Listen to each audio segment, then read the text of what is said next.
Je, je pense que ce sur quoi il faudra que nous soyons très vigilants, c'est l'application de ces différentes ordonnances. Parce qu'il y a quand même des petits sujets qui sont très dangereux, enfin, en tout cas moi, qui me paraissent très dangereux.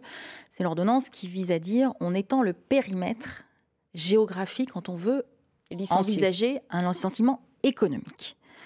Et ça signifie qu'un certain nombre d'usines, d'entreprises en France peut se faire siphonner en disant on les détriture, il n'y a plus d'activité, on organise l'activité ailleurs. Mais je vais répondre sur la mobilisation sociale. Sur la mobilisation sociale et sur la nature même du texte. Oui.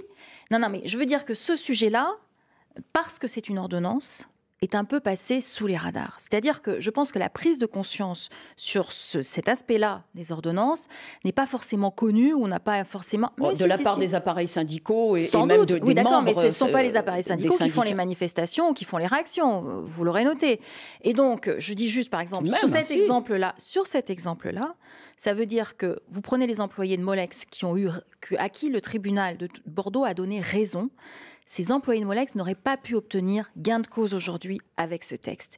Et c'est là qu'on va voir l'application qui existe. Dont l'actionnaire était américain. C'est une entreprise américaine qui avait dépecé un site, une usine en France, à Villemur-sur-Tarn. Donc ça, c'est extrêmement important. Et je pense que cette prise de conscience-là, parce que justement, il n'y a pas eu de débat à l'Assemblée nationale, il n'y a pas eu de débat. Donc vous pensez que la mobilisation va gonfler, va enfler apparemment, vous l'appelez de vos voeux. Vous estimez que ce serait logique, en tout cas. Je pense qu'au fur et à mesure de la prise de conscience qui va se faire sur ces ordonnances, il peut y avoir une mobilisation qui grandit.